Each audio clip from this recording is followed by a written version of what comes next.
गरुड़ पुराण कहता है, मृत्यु जीवन का अंत नहीं, यह एक ऐसी यात्रा की शुरुआत है जिसे कोई नहीं रोक सकता।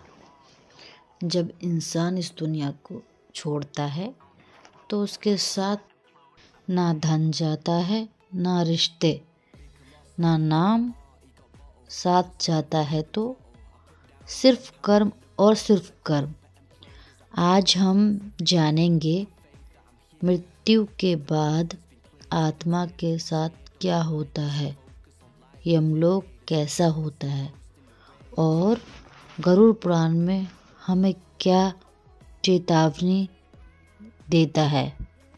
मृत्यु के कुछ क्षण बाद गरुड़ पुराण के अनुसार जब प्राण शरीर से छोड़ते हैं तो आत्मा कुछ समय तक अपने शरीर के आसपास रहती है।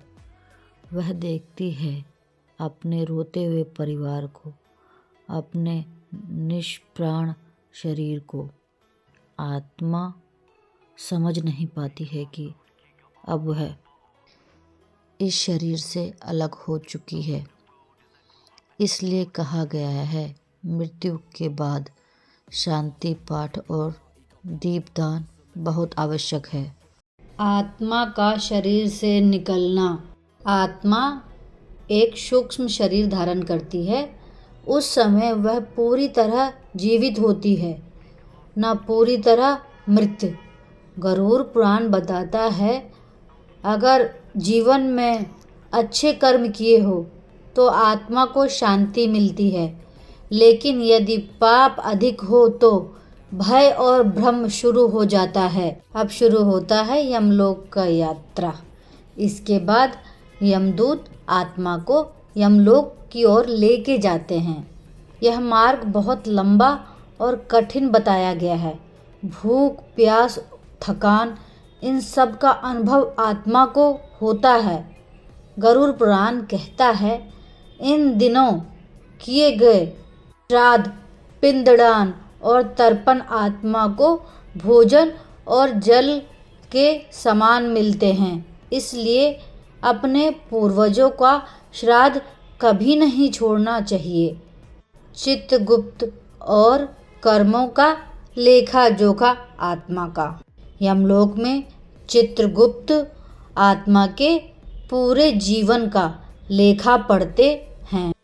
हर सोच, हर शब्द, हर कर्म सब लिखा होता है। यहाँ कोई बहाना नहीं चलता। गरुड़ पुराण साफ कहता है, अहंकार से किया गया पुण्य भी पुण्य नहीं माना जाता और छुपाकर किया गया पाप कभी नहीं छुपता।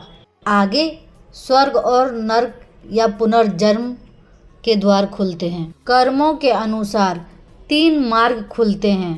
अगर जीवन सत्य, दया और भक्ति में बीता हो तो आत्मा को शांति और उजाले का मार्ग मिलता है, और पाप भरी हो तो आत्मा को अपने कर्मों का फल भोगना पड़ता है और कई आत्माएं पुनर्जन्म के लिए धरती पर लौट आती है। गरुड़ पुराण का अंतिम संदेश। गरुड़ पुराण डराने के लिए नहीं, जगाने के लिए है। यह हमें सिखाता है, आज जो करोगे वही कल बनकर लौटेगा। अच्छे कर्म करो, माता पिता की सेवा करो, जरूरतमंदों की मदद करो, क्योंकि अंत में जैसा कर्म वैसा फल। जय श्री हरि, जय श्री श्याम।